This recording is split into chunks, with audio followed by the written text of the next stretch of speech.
LeBron James, one of the greatest athletes of our generation, often known for his skills and accomplishments on the court, but often forgotten for his contributions off the court. When we look at LeBron James, the first thought that comes to mind is basketball player. But when I look at LeBron James, the first thought that comes to mind is that he founded a school called I Promise School for 3rd to 4th graders. He's a multi-million-dollar investor in sports teams, shoes, and media platforms. His social media influence exceeds that of many social media influencers. 147 million followers on Instagram, 54 million followers on Twitter, 27 million followers on Facebook. And he even has his own acting career, showing up in films like Trainwreck and Space Jam: New Legacy. But why is it that we always seem to limit our image of LeBron James to him in a jersey? I think the simple answer is jock culture. But what exactly is jock culture? Jock culture is the social process in which we establish athletes as superior to others.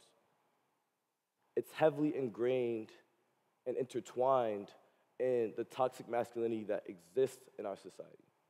Toxic masculinity is a set behavior and attitude in which we stereotypically associate with men. And even within jock culture, we see exclusiveness to it. When we think jocks, one of the first images that come to mind is male athlete, not female athlete. When we think jocks, more often than not, we're thinking of sports that are perceived as more masculine.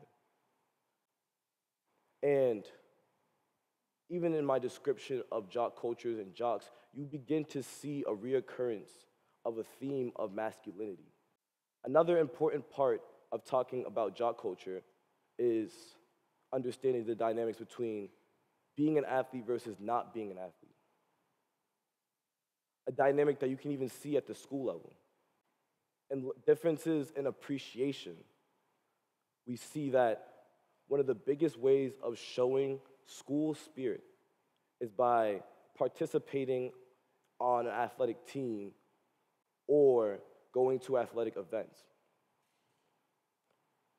Why do we not carry the same energy forward when it comes to going to musical concerts or when it comes to fundraising, community service? In that same regard, when it comes to achievements, one of the first things you see when you walk into school is the countless banners and trophies in a testament to our athletic program. Why is it that we don't have a list of who made honor roll last trimester in front of the school and other academic and creative awards that students all around our school are receiving? I can even attest to my own experience.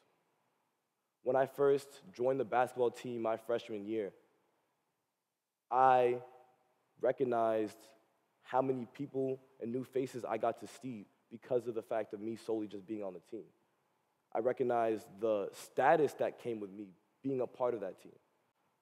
Although only recently in my junior and senior year did more people start finding out about my passion for poetry and how I've been a part of the music programs since my freshman year in the school. And this difference in treatment is not only from a student-to-student basis, but you see this difference in treatment between athletes and teachers.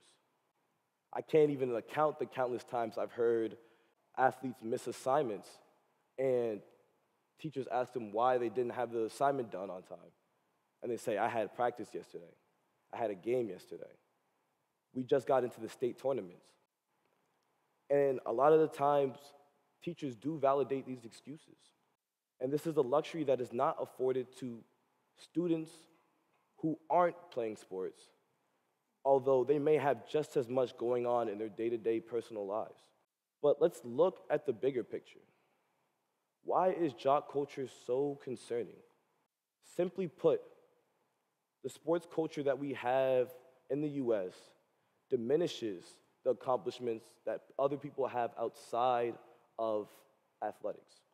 According to the NBA, the average salary is 1.7 million.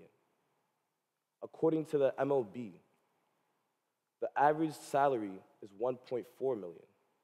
According to the NFL, the average salary is 860,000. And reference, according to salary.com, the average salary of a neurosurgeon is 650,000. The president's current salary is 400,000. This to me is a concern, not that I'm advocating for athletes to be paid less. They are paid in respect to how much they contribute to their sport and how much they earn that money towards their organization. Although the concern comes from a place where, why do we contribute so much money towards these organizations? Why are we buying so many tickets and merchandise and subscriptions to watch these athletes perform that they're able to get paid millions of dollars a year? Imagine a world, for those of us who played sports for as young as they can remember, imagine if instead of being taken to t-ball practice or kickball, you were taken to an art museum. You were taken to a lecture. Imagine if instead of that first headgear or those first pads or those first cleats and spikes or baseball bat, you received a paintbrush or writing material or writing utensils, markers, even microphones and cameras. Imagine how much that would have changed your life to this day.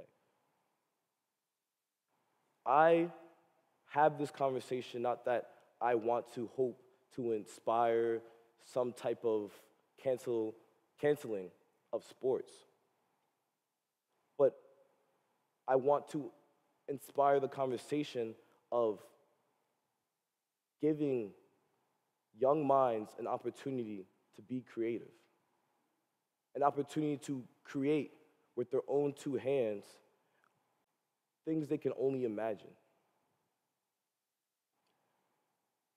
I think that as a society, we can do better in trying to show young children that there's other ways of expression outside of just athletics.